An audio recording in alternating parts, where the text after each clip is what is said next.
Welcome to another episode. Welcome to another episode of Gamecocks Talk with Captain Will. I'm your man, Captain Will. Make sure you like, make sure you share, make sure you subscribe to Gamecocks Talk with Captain Will so I continue to bring you that gospel Gamecocks every single day. Ladies and gentlemen, boys and girls, you are now rocking with the best. And since you're rocking with the best, come rock with your man, Captain Will. Follow me on Twitter at Gamecocks Talk. Follow me on Instagram at Gamecocks Talk with Captain Will. And wherever you get your podcast, you can find your man Captain Will preaching the gospel of Gamecocks all over every platform. I want to thank everyone for tuning in. I appreciate all the love. I want to send a special shout out to Skip and Mike. I met them on Thursday night. Wonderful family, really amazing. Another shout out to a young lady named Casey, beautiful spirit, and says she watched the show. And yes, young people do watch your man Captain Will. Appreciate you, Casey. Keep watching, tell a friend, and keep doing well. We got a good one today, y'all. I said we got a good one today, y'all. We are talking about East Carolina women's basketball team. This is a scouting report for East Carolina. We play them tomorrow afternoon on the SEC network, plus whatever they should know in every game that the University of South Carolina women's basketball team is playing. It should be easily accessible. It should be on ESPN, ABC, SEC, regular network, any of those things. We shouldn't have to go to an app to see the best team in the country and continue to defend their national championship and continue to rack up victories and continue this winning streak at the Colonial Life Arena and victories as a whole. Don't make sense to me. Don't make sense. And I'm going to continue to say it don't make sense. All right, so East Carolina. East Carolina is a solid basketball team. They're not a great basketball team. They're not a horrible basketball team. They are a solid basketball team, and they're currently ranked in the according to the net ranking 116. Now, for this year and for years continually, I ain't gonna talk about no AP poll. I ain't talking about no coaches poll. Oh, I can care less about either one of them because it don't matter. Coaches poll and AP poll is useless to me. It's useless in basketball. It's useless in football. It's useless. It makes zero sense because you got a few voters voting on games and then this team wins ahead of you. That team gonna move up and blah blah blah. I'm all about the net ranking, and apparently women's college basketball is all about the net ranking and the quadrants and things of that nature in terms of getting seeded. And the men's basketball have been doing this about 5, 6, 7 years now.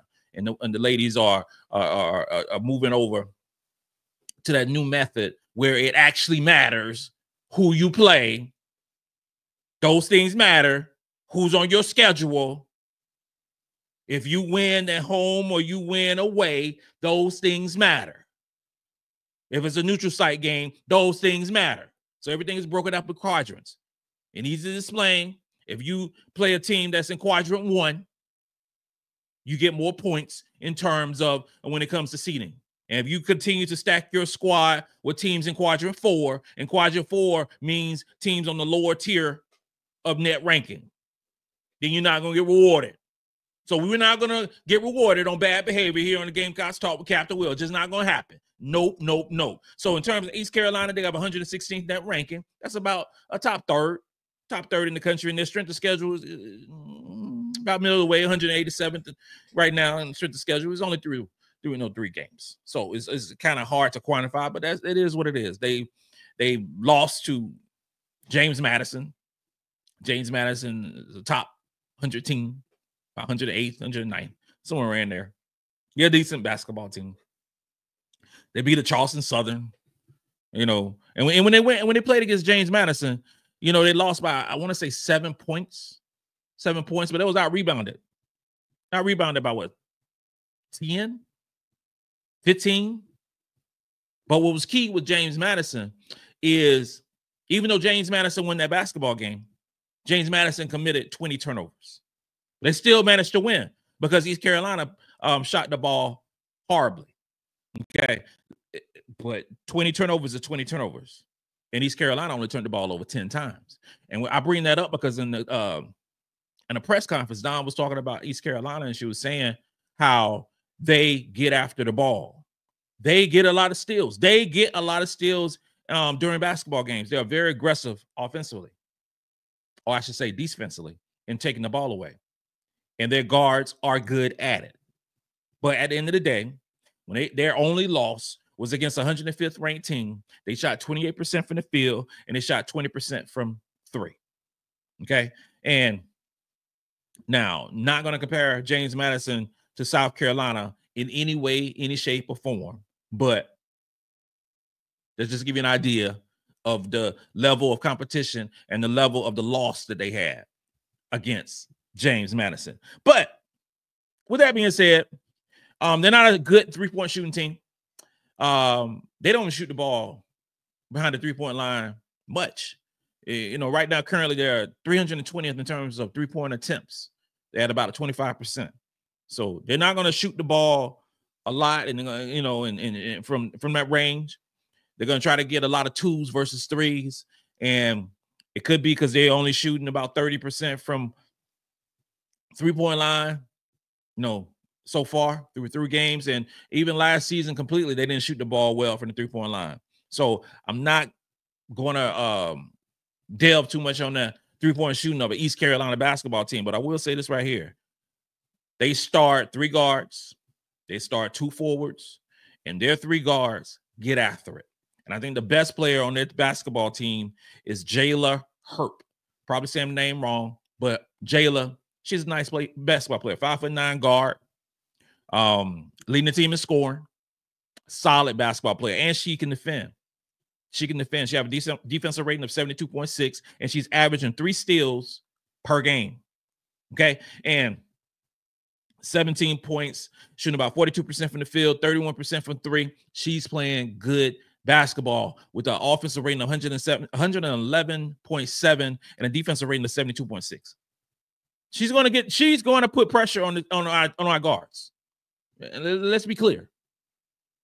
She's going to put a lot of pressure, and not just her. Going to have Sania Johnson, who's their second leading scorer, average about 27 minutes, 10 points per basketball game. She's another 5'9" guard, and she's averaging about 3 steals per game.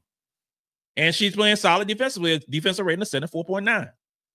Okay, and Kaya Miller, their 3 guards average 8 steals per game. Kyla Miller averaged 2 steals per game herself in about 25 minutes of play. This game will be, I'm not going to say it's decided by turnovers. I'm not going to say that. I'm not going to say that because James Madison showed that they can have 20 turnovers and still win the basketball game against the East Carolina. But the game will be much easier if we take care of the basketball. Okay. They're big. Amaya Joyner, 6'2" forward. She averaged close to a double-double, about 23 minutes per basketball game. She doesn't shoot any threes. She doesn't block any shots, but she's a solid basketball player in terms of what East Carolina does. Now, keys to victory for this basketball team. South Carolina Gamecocks are 3-time national champions. Number 1, limit turnovers. I've already talked about how they're going to pressure the ball. I've already lamented the fact that they're going to their 3 starting guards average a total of 8 steals per basketball game. And as a whole, East Carolina averaged 12 steals per basketball game. So we have to take care of the basketball. Now, to combat that,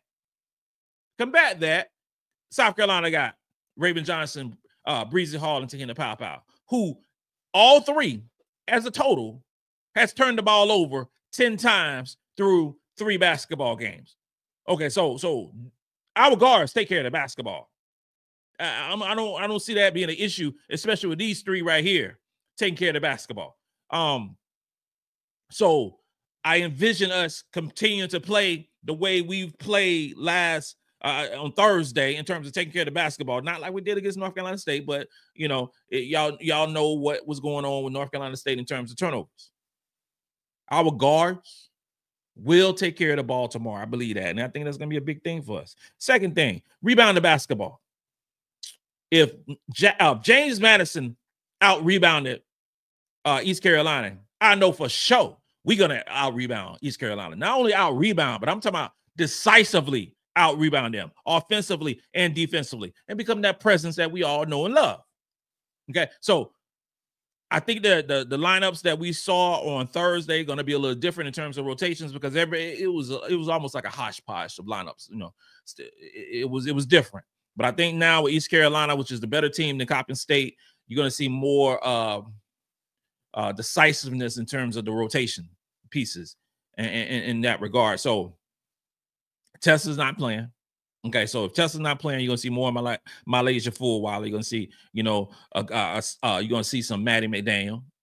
So, you know, with our basketball team, we got so much talent. Okay, a 5-star guard goes down, another 5-star guard moves up, who happened to be the 13th ranked player in the country in the class of 2024.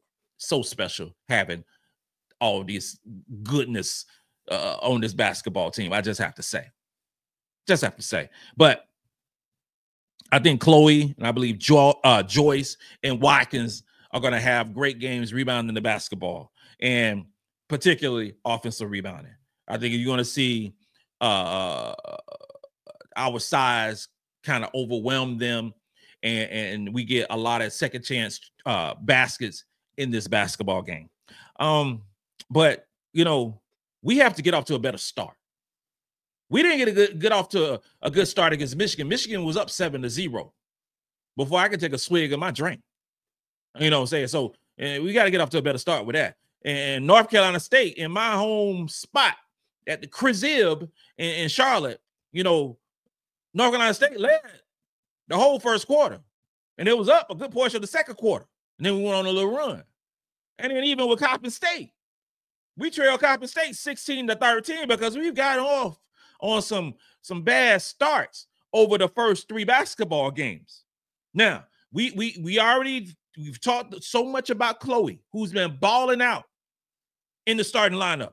We've talked about Tina Pow, who's been balling out in the starting lineup. Breezy been doing okay in the starting lineup. Okay? She's been doing okay. Raven has not played to her capabilities. The Raven Johnson that we saw last year, who shot 42% from the field, 42% from the field, 35% from 3. She's off to a slow start through 3 basketball games. You got some folks out there doing the doom and gloom on Raven Johnson, like she can't shoot, she forgot how to shoot. Well, I say it like this right here.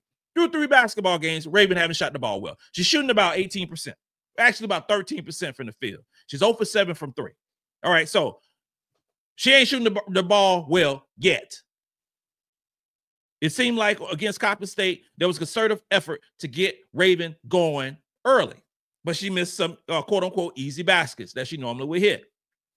I believe that Raven will turn it around. I think she's a little bit in her head right now, but that happens with everybody. Everybody has a bad day. Everybody's human. Raven will be fine. Trust and believe that Raven is a baller. She's a baller. She'll come back strong. She's going to play well tomorrow. And all this mess about the demise of Raven Johnson can be buried, dead and buried. Okay? Now, Feagin played well against North Carolina State, then came out against Coppin State, only played a few minutes because she was in foul trouble. We need Sania Feagin to stay out of foul trouble. Okay? If Sania Feagin stays out of foul trouble, I believe that she will play well for the South Carolina Gamecocks. These slow starts have to stop when we play better teams. It has to stop. I'm just saying. It just got to stop.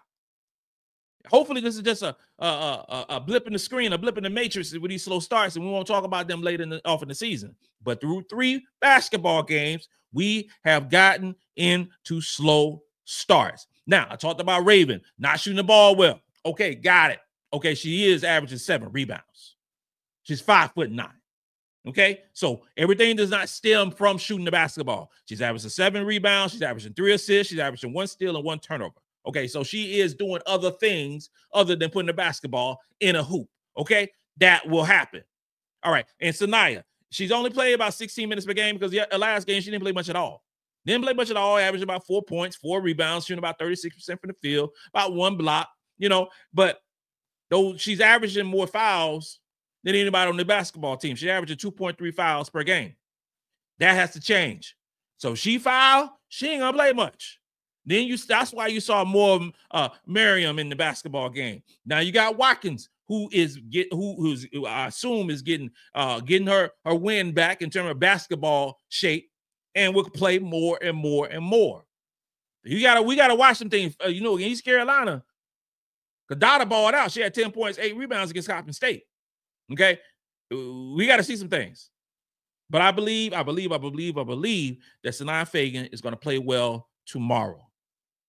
And I just have to say that. And that's my prediction. Raven and Sania get off to a better start, and they turn it around offensively. I believe that's going to happen tomorrow. I believe that Chloe and Powell are going to have another dominant basketball game against East Carolina. I think Chloe will have another double-double, and that'll be 3 double-doubles in a row for Chloe kids. I believe that Powell will do what she does, and you're going to turn around and like, oh, Powell got 15 points. She 3 for 6 from the 3-point line. Have about 4 or 5 assists and 1 turnover. That's what I believe Powell's going to do tomorrow, and play some really good defense too. Y'all need to watch. Make sure you watch how good defensively Powell is now. She is playing some really good basketball, and one of the best, I ain't gonna say no two-way player because I hate that term, one of the best all-around basketball players in the SEC, offensively and defensively. I think we're going to limit the turnovers to 15 or less. I don't think that I think Dawn is going to make a concerted effort to take care of the ball tomorrow. And I think the girls are going to play well and not get in this whole mess of a bunch of easy turnovers against a inferior East Carolina Pirate basketball team. Prediction. Got to do a prediction. This guy will. So prediction for this basketball game is South Carolina gets off to a better start. We actually be winning by 7 to 10 points in the first quarter, unlike the past 3 games. I think we can get up to a better start and win the game handily by 26 points. By 26 points. So I'm booking it. I'm marking it down and putting a circle on it. And I'm gonna stand on my word. That's my word. This concludes another episode of Gamecocks Talk with Captain Will. I'll be with you tomorrow after the game, talking about this victory by the South Carolina women's basketball team, and that would make 42 straight wins for this team, the three-time national champion. You are now rocking with the best, and since you're rocking with the best, come rock with your man, Captain Will. Let's go. Let's go.